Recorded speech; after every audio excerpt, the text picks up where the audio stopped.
Ете не назад во студиото, како што најавивме, во овој втор блок од отвореното студио 1 ќе разговараме за младите во еколошките акции, колку тие имаат потик да се занимаваат со вакви работи, односно да се впуштат во еколошки акции, како и за најгорчливото прашање на нашите граѓани, а тоа е загадениот воздух.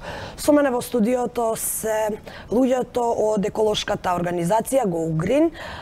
Пред се добар ден за Антонио Јовановски. Антонио, во неколку наврати сме снимале заедно, вие сте многу активни на темата екологија, меѓутоа со нас сега во студиото се и младинци, односно средношколци, Кристијан Стојановски, Викторија Петровска и Сара Цветковска. Добар ден за сите, добро дојдовте во студиото на 1 ТВ. Добро најдовме. Пред се, Антонио, од кога, како идејата младите да ги вклучите во вакви акции и колкава е заинтересираноста од нивна страна со оглед на младоста, нели, бидејќи во тоа време во средношколските денови можеби и други работи не интересираат повеќе од екологијата? Дефинитивно младите ги интересираат многу работи, особено во средношколските денови. Ние се обидуваме на некој интересен, креативен начин да ги привлечеме за една тема која што можеби на почетокот им звучеше досадна. Екологија во 2010-та, кога Go Green се основаше, беше поврзано само со канта и со ѓубре. Кога ќе му кажеш некој екологија, особено на млад човек, што сега канта, ѓубре и толку. И затоа ние на малце поразличен начин гледаме да им пристапиме и во 2010-та уште самиот старт, иако се ориентиравме како еколошка организација, рековме младите се суштински дел на организацијата и преку спотови, значи и нашиот прв проект беше Биди зелен кампањата, каде што беше насочен кон младите и буквално и во ова студио се снима прилози во однос на сладкаристика и Тони Зен со песната, со спотот, со кампањата Биди зелен, каде што сакавме една идеја за одржлив развој да им ја на некој начин да ги поттикне младите да размислуваат дека не е само за економијата и за парите, туку исто така и животната средина е многу важна, па дури и најважна од аспект на одржливост на идните генерации. И така почнавме со младите и они се суштински дел од организацијата ден денеска. Тега со нас се средношколци од Средното училиште Здравко Цветковски ГУЦ, сите сте од истото училиште, ако не се лажам, сите втора година? Не, јас сум Трета. Да почнеме со тебе, Кристијан, како единствено машко помеѓу двете дами од средношколците, како дозна ти за Go Green, од каде идејата и желбата да бидеш член? За Go Green дознав така што во училиштето дојде Go Green и ни даде како предлог да се собереме сите да идеме на камп за одржлив развој. Тоа го дознав од мојата професорка по градежни материјали, Ангелка, и се соборавме сите од нашата школа 20 на деци, отидовме на камп за одржлив развој. Таму Антонио и екипата на Go Green ни презентираше презентација и многу ме заинтересира и од тогаш сум активен член на Go Green. Моментално сум координатор во Здравко Цветковски ГУЦ на нашиот Биди зелен клуб. Викторија, на ист начин се запозна со Go Green, од каде желбата да се вклучиш во ова? Што те привлече најмногу за да станеш дел од овие акции? Имавме стручен предмет и имавме тема одржлив развој и правевме презентации, потоа ги презентиравме и пред Go Green или кој да беше, не знам, нека фирма беше. И професорката Ангелка тогаш ни спомна, ако сакаме да се пријавиме, дека ќе одиме на камп. И така се пријавив, таму имаше предавања и се слично, ни предава презентации. И многу се заинтересирав и се забавувавте на кампот, дали тоа можеби забавата и дружењето беа една од причините зашто се вклучи во се? Многу беше дружењето застапено. Се дружевме и се слично. Така, вие двајца сте од градежните смерови, меѓутоа Сара доаѓа од гимназија. Да, за Go Green јас дознав од Викторија, не беа сите информирани тогаш, кога се кажуваше за кампот. Беа одбрани неколку деца, затоа не можеа сите да одат. Јас сум член 1 месец сега, кога имаше за забава, такви работи, кога почна да се пријавуваат повеќе деца. Антонио, дали Здравко Цветковски е единственото училиште каде што има младинци вклучени во еколошките акции? Па не, тоа е пристапот на Go Green развива младинска еколошка мрежа со фокус на средните училишта и имаме во Скопје и надвор од Скопје средни училишта кои што имаат така наречени Биди зелен клубови. Што гледаме овде, ако може само мала дигресија да ни објаснат? настанот кој го организиравме, односно забавата во нашето училиште сега на 26 декември. Тука изработуваат кантата Девојчето, еко кантата, односно кошот. За влез требаше да бидат 3 шишиња или 3 батерии во таа канта, мава, погодува за да влез. За карта. Тука има и слики кога се собиравме на состаноци, имавме дискусии што сакаме да правиме на забавата, некои игри, некои предлози, идеи за украси, за картите, за плакатите и такви работи. Сара, како си поминавте на забавата? Забавата беше многу добра, преубаво беше. Дојдоа многу деца, иако не верувавме дека ќе има толку. Забавата беше многу добра, имавме свој диџеј, еден од учениците. Имаше музика, имаше играње, имаше све. И идејата на ваков вид на активности и средношколците особено нели сака да се дружат, се запознаваат. Едно интересно што и гимназиите и стручните училишта кога прават активности се покануваат па се мешаат, а друго е секогаш они избираат некој таков вид на забави каде што самите средношколци се вклучени, пример во Панче Караѓозов во медицинското средна школа, се сеќавам пред неколку години, организира исто таква забава каде што средношколци си има свој бенд и влез исто беше пластични шишиња или батерии и поентата е нели за да се информираат околу селектирањето. Орце Николов исто така организира поголеми забави и журки во холот. Во принцип е навистина да се информираат младите за тема која што е релевантна за нив и за сите на некој забавен интерактивен начин што и на нив ќе им даде некоја дадена вредност, а и ќе ги вклучи во еколошки акции. Потоа ги учиме за демократија, како може да направат промена во самата школа. Кога сме веќе кај селектирањето отпад, се наметнува една тема која мора да ја споменам, бидејќи во Македонија има само неколку места каде што може да се селектира отпад. Да. Меѓутоа во другите западни држави граѓаните дури и добиваат одреден надомест за одредена количина на селектиран отпад однесен на вистинското место. Така е. Дали мислиш дека сме ние далеку од таквите политики, дали мислиш дека тоа е еден начин да се подигне свеста, односно да се на некој начин да се вклучат граѓаните во она селектирање отпад? Е дефинитивно начин да се вклучат граѓаните во селектирање, доколку они видат одреден значи бенефит од самата селекција на отпад. Работата што споменавте во други земји, на пример во Хрватска или во Германија, каде кога ќе однесете пластично шише произведено во Хрватска, да речеме, тогаш ви даваат 50 липи во самиот супермаркет, значи како граѓани. И тука граѓаните се јавуваат како собирачи на отпад, односно они си го селектираат и си го носат и затоа нели добиваат некој денар или куна. Работата е што системот таму е кешбек систем. И тоа е значи рамката законодавна е направена да таков начин да супермаркетите кои што го даваат тој значи тие пари на граѓаните што селектираат се рефундираат преку фонд за животна средина.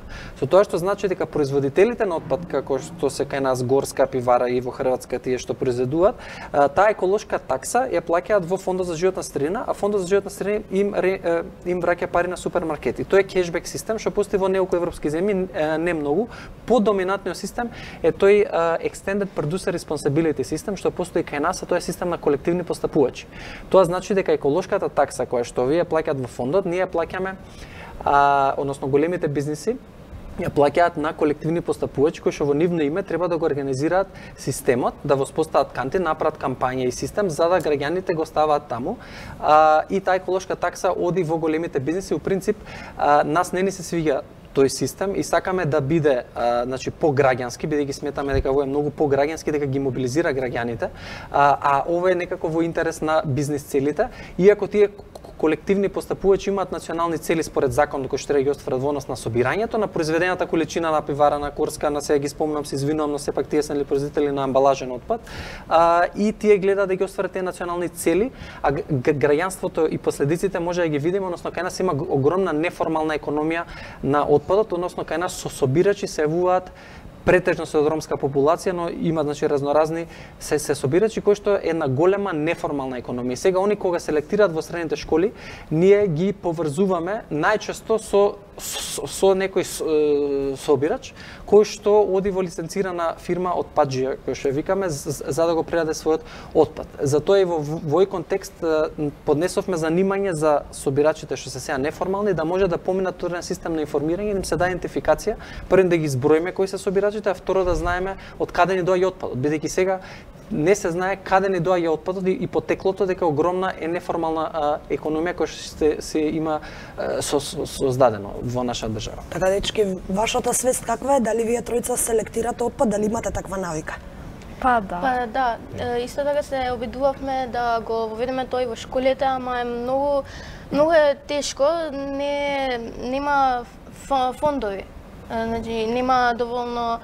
Не се заинтересирани доволно вашите другарчиња за да го селектираат отпадот? Да, не е прифатено од нашите генерации, не воопшто само ние децата, младите, туку и возрастните немаат таква навика да селектираат отпад. Да.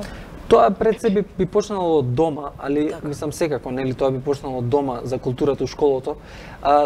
Убави иницијативи има во основните школи каде што, нели, учениците носат пластика, ја собираат пластиката во основните школи, а потоа ако е пакомак, да речеме, им дава одреден надомест во однос на сапон или некои што се потрепштини на школата, така тоа е некој систем каде што таа формира некоја локална мини зелена економија, ја викаме, они носат, нели, овие даваат, имаат некој заштит. Тоа би требало да се подигне ниво на домаќинства, каде што домаќинствата би можеле да имаат некој механизам за некој чувство на придобивка, а генерално во зградите преку куќните совети може да се оди при заштеда на електрична енергија, лифт која треба да се плати, со тоа што селектирале граѓаните, речеме, таа сметка да е малце помала. А во однос на средните школи имаме иницијатива, особено стручните, нели, имаме гимназии стручни, да создадат канти каде што ќе селектираат поради тоа што имаат и неостаток на канти во самите, нели, кој што видовте на сликите, они изработувале канти. Да, така да тоа е супер иницијатива од нивна страна, што сакам да поздравам. Они се од ГУЦ градежна школа, тоа знаат и како да направат кој што треба, нели? Да направат што поише канти, и друго е кога они ќе направат, веќе имаат чувство на сопствеништво, они ја правеле, па се грижат, па сакаат да ги информираат учениците. Потешко тоа оди, али пак мислам у 2019 ќе не биде еден фокус селектирањето на отпад во средното училиште баш. Така, средношколците доаѓаат од градежно, двајца од нив. Колку е овој сектор клучен на оваа тема, на темата екологија? Бидејќи кај нас, знаеме, во последните неколку години масовно се градеше, низа протести беа организирани против новите изградби, градот останува со се помалку зеленило. Улогата на градежниот сектор каква е во сево ова? Градежниот сектор има особено многу важна улога и во општеството генерално, бидејќи носи голем дел од бруто домашниот производ, значи ја носи економијата, особено кој што рековте во годините кога градежништвото беше во експанзија. Ја носи економијата од бруто домашен производ, носи вработување, но исто така има огромен недостаток на работна сила. Така, овде ќе мора да ве прекинам, бидејќи имаме еден гледач на линија. Нашите гледачи знаат дека нашите линии се отворени во текот на целиот ден. Предлагам овде да го вклучиме гледачот. Повелете. Ало, добар ден. Добар ден. Гледач од Скопје. Повелете. Значи вака, сакам да во врска со ова што е темата, да кажам нешто. Значи, ова година бевме со мојата фамилија во Сплит на одмор и меѓу другото забележав следново, значи не може ретко да видиш во Сплит пластично шише фрлено на поред пат во град или така во корпа. Они сите ги собираат, имаат една посебна машина и добиваат по 20 липи. Значи повторувам, 20 липи. Тоа е помал, тоа е значи како наши 50 дени, што ги нема во аптек. Меѓутоа, значи една куна е 8 денари, тоа нека се пресметува колку е. И они со вреки донесуваат навечер и во овие Kaufland што се маркетиве или на Lidl ги стават внатре и само ги си добиваат одредена сума на пари. Зошто тие машини не ги донесат кај нас? Така, значи што туку за амбалажа и за пластична амбалажа. Така, ние го споменавме ова. До Скопје плива со пластични шишиња. Благодарам, пријатно. Ви благодариме и ние за вашето јавување. токму оваа тема ја начнавме пред малку за оној кешбек систем, како што Тој е гледаме и системот во граѓаните се и не само заинтересирани, туку и би сакале да имаат еден таков систем. Кој не би сакал да добие барем некој денар за отпадот што го селектира, дури гледачот вели дека дури со вреќи ги носат самите граѓани до местата за селектирање. Да, во Хрватска буквално граѓаните, јас и по случајност имам и потекло од Хрватска. Значи мојот вујко во особено време на летниот период се организираат заедно со луѓето, со граѓаните за кои плажи, кои ги покријат, значи обични граѓани кои што одат го собираат тој, за тоа имаат одреден економски приход. Као што реков, значи системот во Хрватска е со кешбек системот и со фондот за животна средина. За жал кај нас уште немаме тука фонд за животна средина, очекуваме од владата да го спостави тој фонд за животна средина, бидејќи беше и во нивната изборна програма.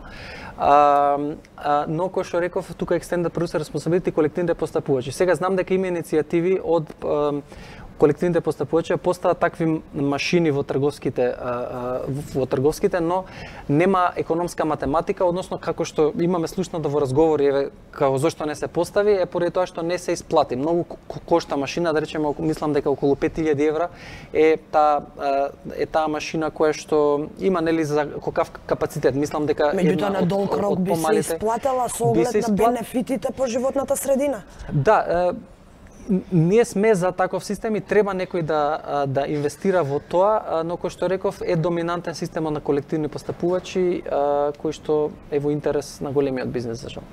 Ке барате ли вие од владата воведување ваков систем? Имате ли веќе некоја иницијатива за новиот закон за управување со отпад треба да биде донесен годинава, тоа требаше да биде и мината година.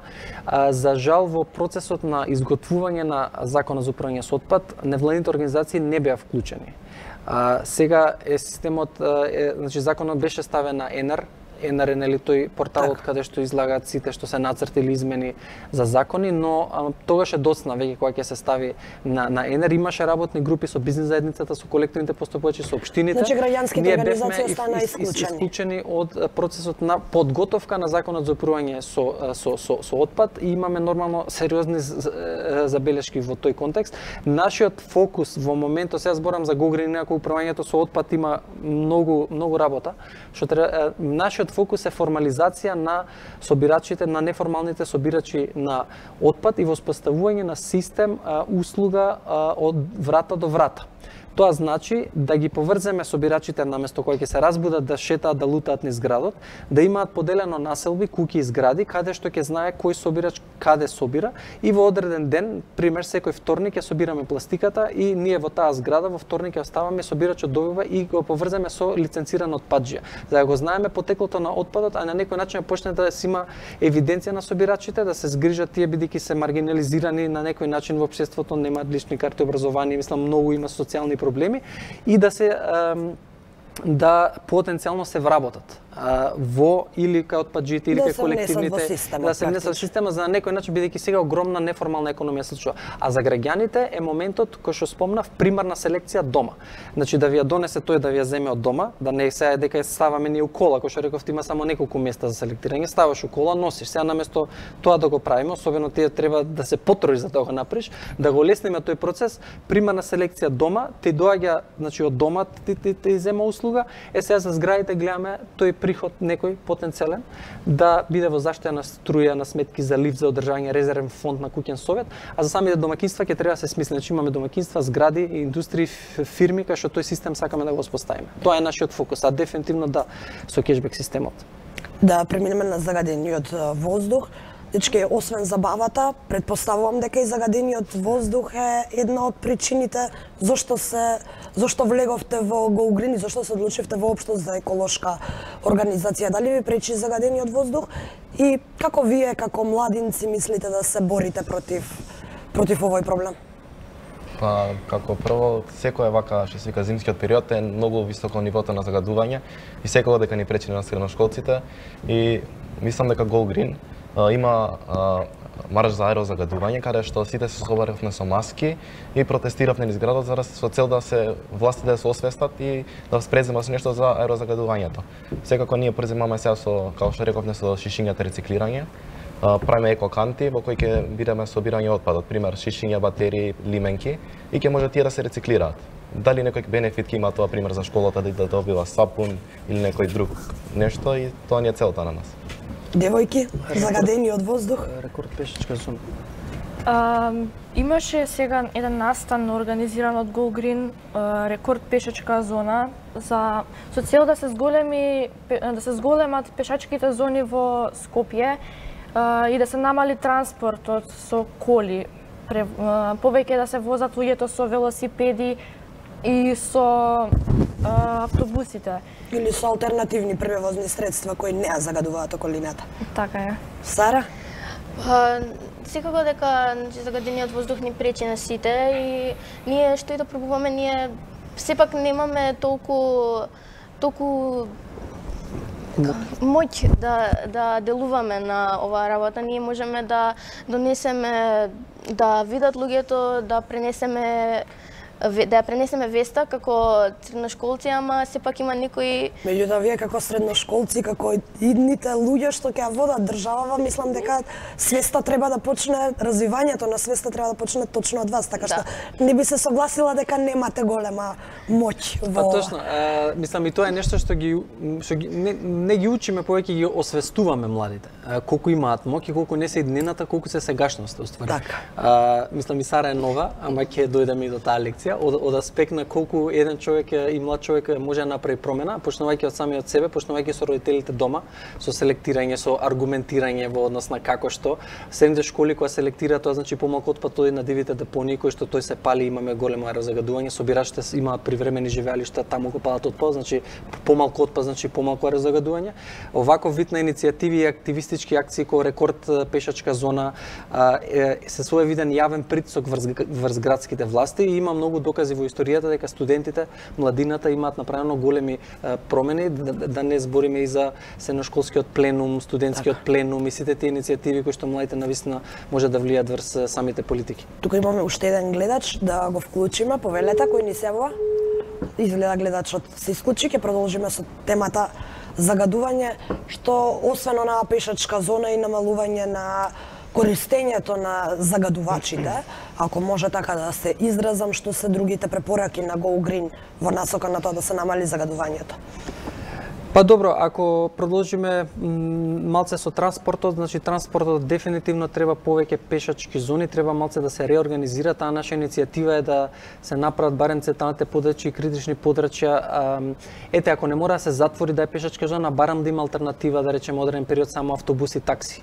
Или тие што се добавувачи за фирми. Мора да дое со комбе да претовари роба. Значи, може некои комбинирани начини да се дадат алтернативи за транспорт да се малце олабави, што би рекле народски, и да може да се намали тоа, значи, директно аерозагадување од самите издувни гасови на автомобилите. Во однос на транспорт дефинитивно ни треба шински сообраќај. Шински сообраќај би значило градски воз или трамвај. Одлуката или идејата на Шилегов за... Дефинитивно и го повикувавме да се најде некој храбар градоначалник за да го направи тој веќе трамвај.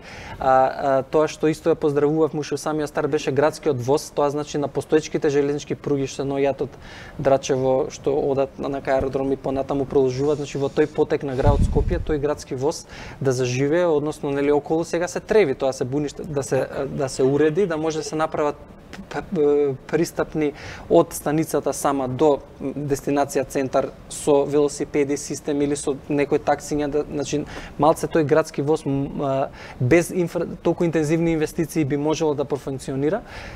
Трамвајот е дефинитивно средство, бидејќи ќе превезува илјадници луѓе, значи имаме и убави булевари, Партизанска, тука мислам тоа било идеално за трамвај.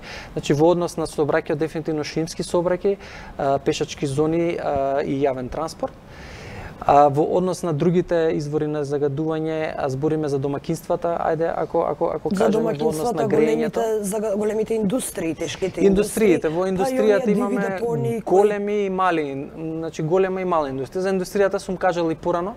Во принцип, основните извори на аерозагадување се корупција и сиромаштија. Сум го спомнал тоа и во неколку наврати, значи почнувајќи од индустријата до значи за големите индустрии има еколошки дозволи, голем дел се државни компании кои што се загадувачи во Македонија и тоа се тешка индустрија. Генерално има индустрии кои се проактивни и ги исполнуваат тие критериуми, но сепак се на загадувачка индустрија во градот Скопје. Да споменеме цементарница Усија, те имаат менаџмент кој што е под Титан групација, се од Европска унија, почитуваат европски стандарди, во секој случај се загадувачка индустрија во самиот град Скопје и тоа пак влијае и на граѓаните. Значи колку индустрија да е проактивна, пак можеби треба да се размисли како да се дислоцира можеби индустријата од тие некои градски подрачја во однос на другите индустрии што немаат исполнето. Тоа мора да бидеме некомпрометирани. Тука е Југохром кој што може би е добар пример, иако голем дел остана невработени. Пак тоа треба со програми за преквалификација да се направи. Рек Битол еден таков загаднач, родниците за јаглен, значи треба да си го завршат својот животен век. Значи јагленот за 25 години ќе го нема и треба да се планира за 25 години како што ќе правиме со тие 3-4 вработени кои што сте во рудникот Рек Битола и во Осломе. Значи критичен момент во однос на јагленот како еден загадувачки енергенс кој што треба да се направи фейз-аут. Тоа би било да се затворат рудниците за јаглен, ТЕЦ Осломе и Кичевскиот регион, односно гледаме како тие вработени што се во ТЕЦ Осломе што не функционирали сепак, ајде државна состава, тие си примаат плата и се на трошок, да се преквалификуваат во работни места што ги дава Кичевскиот регион, а да не мора да е загадувачка индустрија. Значи тука зборуваме за зелените работни места кои што ги споменавме и колку е битен градежниот сектор. Градежниот сектор особено битен за тие зелени работни места. Значи енергетиката ја споменав сега малце и колку е важен да го искорениме јагленот, а во однос на домаќинствата пред се централно грејење. Значи централното грејење каде што е возможно. Гасификацијата е за оние кои што не би можеле, значи, под централно грејење. А вие сметате дека гасификацијата е еден од начините, бидејќи и околу тоа имаше проблем, знаеме дека имаше протести на водно засечење на зеленилото. Тоа дефинитивно, значи гасификацијата како процес не би требало да иде низ тие заштитени природни зони, бидејќи пак си ја сечеме гранката на која што седиме, значи тоа не смее да се случи. Или генерално гасификација како процес мора да се сфати дека не треба да се земе здраво за готово. Значи да, е дел од решението, каде што не може, каде што нема централно грејење, каде што нема извор на ветер, на сонце и така на кој што може некој. Во ред гасификација на тој дел е прифатлива, но не треба да се зема здраво за готово дека гасификацијата треба да се оди на секаде и тоа е решението. Зошто? Поради тоа што гасот спаѓа во фосилни горива и е сепак инвестиција која заробува 20 до 30 години минимум, тоа значи цевки, копање, кој што треба да се до 20-30 години и на некој начин тие пари инвестиции се во конкуренција со другите сончева енергија, ветерна енергија, биомаса, биогаз во случај, значи ќе се земе дел од купчето пари за да се направи гасификација и ќе нема потоа за овие што се да речеме попроактивни и почисти енергии кои што на среден рок или долг рок би не овезмежили една здрава животна средина. Значи не треба да се зема здраво за готово гасификацијата. Кристијан, ти си веќе трета година, може ли да ни кажеш во образованието дали се третира ова како тема, дали бидејќи доаѓаш од стручно училиште, дали имате некој предмет, дали е влезено во образовниот систем оние алтернативни начини на градење, можеби градење со помалку штета за околината, можеби градење со повеќе зелени површини, бидејќи имаме исто примери во светот каде што на врвот на секоја зграда мора да има зеленила. Па сега за сега во нашето училиште не е тоа воведено. Не знам сега дали во другите струки го има тоа, али кај нас нема во главно. Сега ниту во гимназијата нема ништо поврзано со екологијата и со алтернативните начини. Не, можеби некогаш го спомнуваат како нешто што треба да го практикуваме, ама не. Антонио, мислам дека имате предмет секогаш енергетска ефикасност, одржлив развој се споменуваат, но дефинитивно образованието е голем проблем генерално за младите, поради тоа што нема континуитет. Може би во однос на министри за образование се сменија најмногу образованието за да направиш една суштинска промена и треба еден континуитет, една конзистентност. Многу работи се укочени во образовниот процес.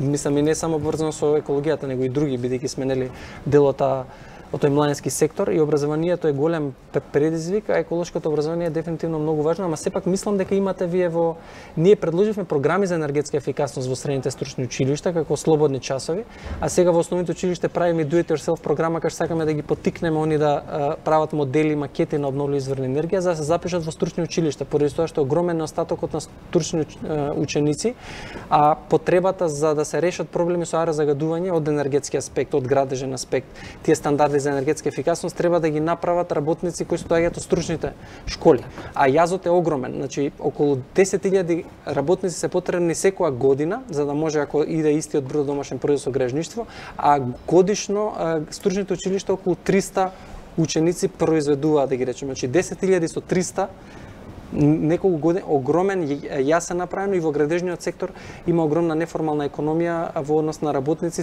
дури се мисли за увоз на работници, на работна сила, бидејќи буквално ни треба што повеќе млади да ги изучуваат тие предмети. Повторно имаме еден гледач на линија, се извинувам, ќе се вратиме подоцна повторно со твојот коментар, повелете. Повторно се исклучи Викторија.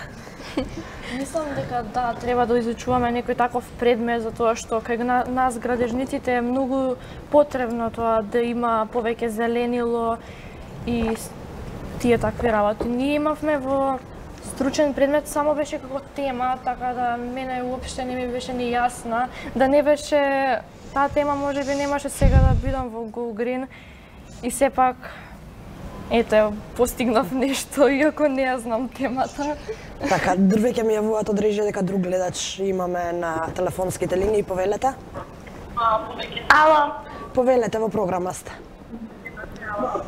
Само да кажеме дека ги подржуваме нашите соученици од средно училиште и дека ја подржуваме темата за... Дали сте и вие дел од Go Green? Како? Дали сте и вие дел од Go Green? Да. Бевте на забавата? Во ГУЦ? Да. И ќе продолжите со овие активности? Што најмногу и вам ве привлече да дојдете во оваа еколошка организација? Како? Што најмногу ве привлече, што ве донесе во оваа еколошка организација? Па, сакаме да помогнеме во градење на нашата иднина и вклучувајќи многу луѓе во екологијата и да им доведеме до знаење дека екологијата е многу битна во државата и дека загадениот воздух и дека сечењето на дрвијата и шумите ни штети на нас и на природата и на сите и дека Дали се слушаме? Нешто се случи со линијата, меѓутоа сепак ова беше соученичка. Така, имаме некој проблем, ви благодарам за јавувањето во секој случај. Антонио, после изгледа дека интересот на младите е многу поголем од колку што мислевме. Па, се трудиме да е што поголем, како што реков, особено градежниот сектор и стручните училишта ќе не бидат во фокус на 2019 година. Не дека гимназиите се помалку важни гимназијалците. Во секој случај потребата на пазарот на труд и знаењето од аспект на енергетска ефикасност, обновливи извори на енергија, алтернативен или електричен транспорт и така натаму е далеку многу повисока во однос за имплементација на реални мерки за да се намали аерозагадувањето. Енергетската ефикасност е пред се прва мерка која што треба да ја преземеме во однос на тие што се постоечки објекти, да ги изолираме, да поставиме кров, нели, и во однос на домаќинствата на сиромашните, на посиромашниот слој, тие бараки, кукички, каде што живеат, доколку се поенергетски ефикасни, нема да захтеваат значи, толку повише биомаса или пак на што и да се греат, а да не зборуваме и за другите, бидејќи кој што реков, енергијата не доаѓа од јаглен и што повише имаме потрошувачка, толку повише имаме производство на прљав енерген, кој што не загадува животот во воздухот. Сега ќе го вклучиме и последниот гледач во овој блок, повелете. Ало. Повелете во програма сте. Значи, најнапред да ја поздравам емисијата. Благодарам. Ја поздравувам идејата на Антонио за подигање на свеста кај младите. Дали сте вие Таа вклучени тема во... екологија, меѓутоа, значи, најнапред треба некој друг да ја подигне свеста кај политичарите. Убаво напомена Антонија дека најголемиот виновник за ова што се случува конкретно кај нас во Скопје се политичарите, односно корупцијата која што таа се прима, како што нема еколошки добри, сакаме да ги кажеме тие филтри што се на фабриките, кои што се според мене number one за загадување на воздухот.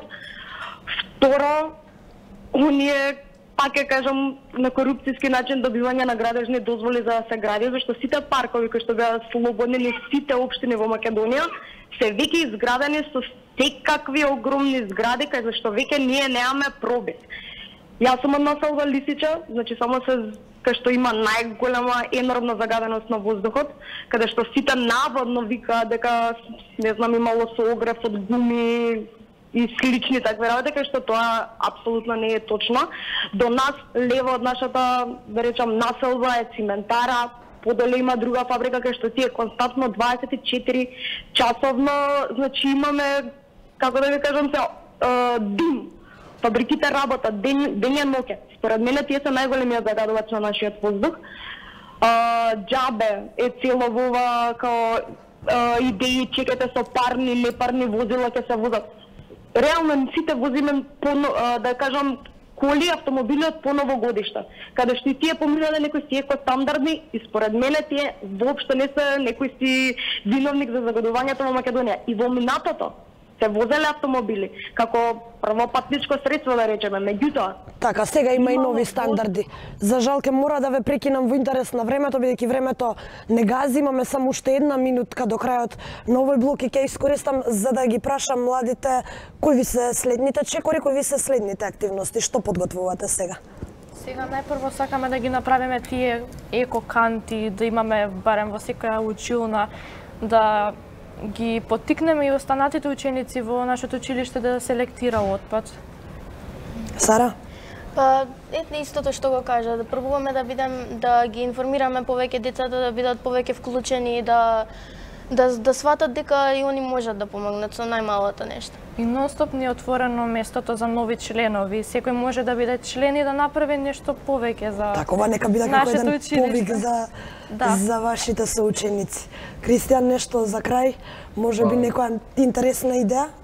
Па ние се залагаме како на некој интересен начин да не биде интересно и на нас, а со тоа нешто да постигнеме некоја цел.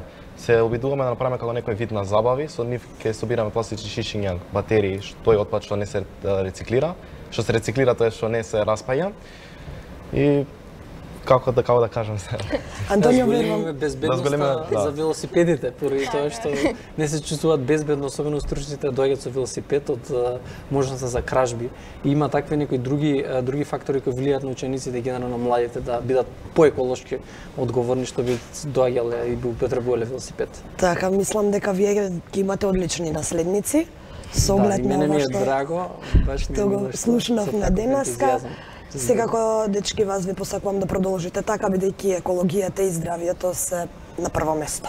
Можам да кажам дека може би и најважни, бидејќи без здравје ништо друго не би можеле да постигнеме. Вам, почитувани гледачи, ви благодарам за вниманието со кое не следевте и за довербата, а секако ние подоцна се враќаме со уште еден блок, а наш следен гостин ќе биде заменик народниот правобранител Вајска Бајрамовска Мустафа. Останете со програмата на 1 ТВ.